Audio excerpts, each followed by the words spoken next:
in 2.5 weeks. I know, that 6th grade, it was awesome.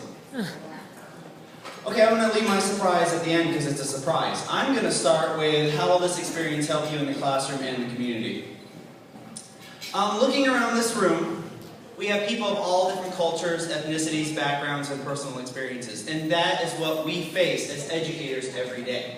However, there's a big elephant in the room that we never address, mostly because we don't know how to. How do you teach kids of different cultures so that we're all working together?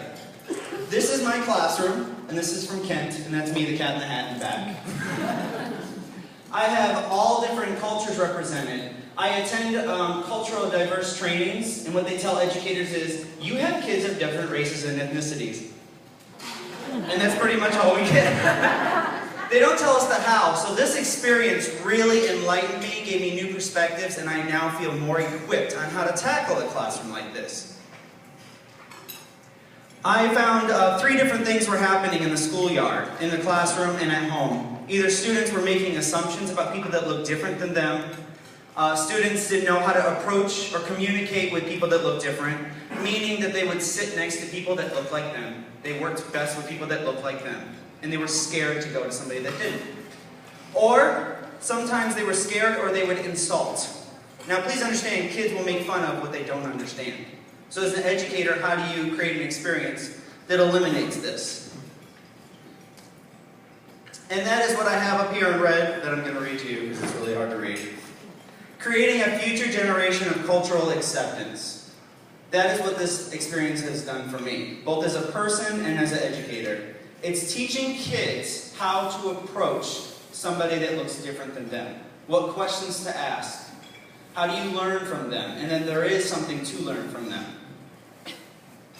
So my lesson, and that's me learning calligraphy at the calligraphy school in Xi'an. Well, trying to learn. There's actually a paper underneath that, and I cheated. I used tracing. The key is how to learn about someone's culture. I actually went over there thinking I was going to learn about Chinese culture, come back and present it. But actually I thought, you know what? This is more about the how. This is about the experience. Teaching kids to not just walk up to somebody who's Chinese, but anybody that they don't know. So I modeled it by going over there, collecting lots of texts, which I have in the back table. You're more than welcome to go look at them.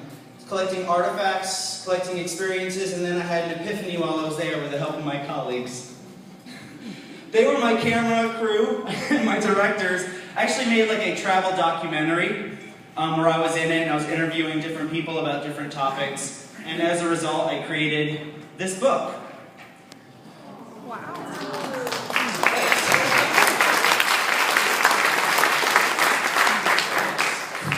$9.95. No. This book has different topics like food, religion, clothing, so that kids are more equipped with what to ask. I did this to model what students should do when they approach somebody new. Ask them, what is your religion? I see that you're dressed that way. Why are you dressed that way? Tell me about your family.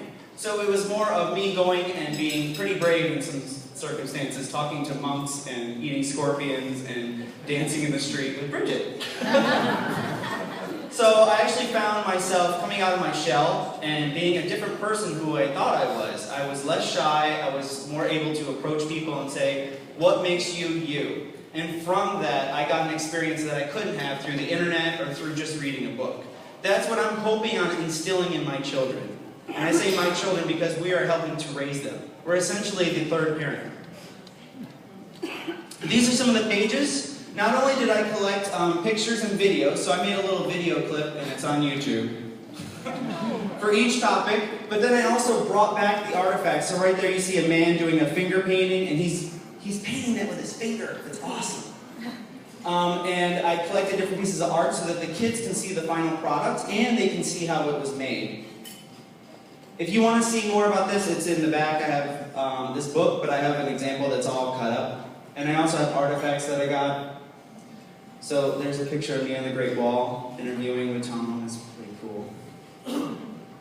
Talking to a llama. Yeah.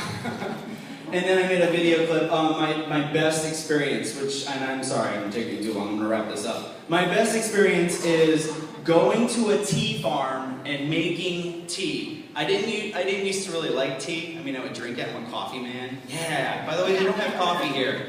No coffee. You have to go down the road to Starbucks. I was dying without coffee too for 2.5 weeks.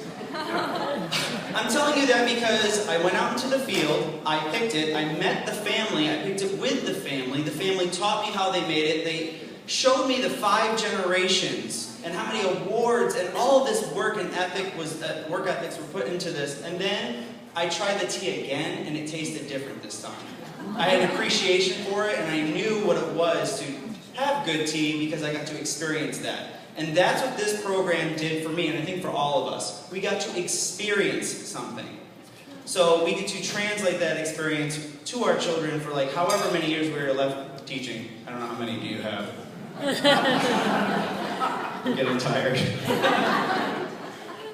I'm skipping all this. So I made lesson plans, blah, blah, blah. You're not teachers, you don't care. It's a lesson plan.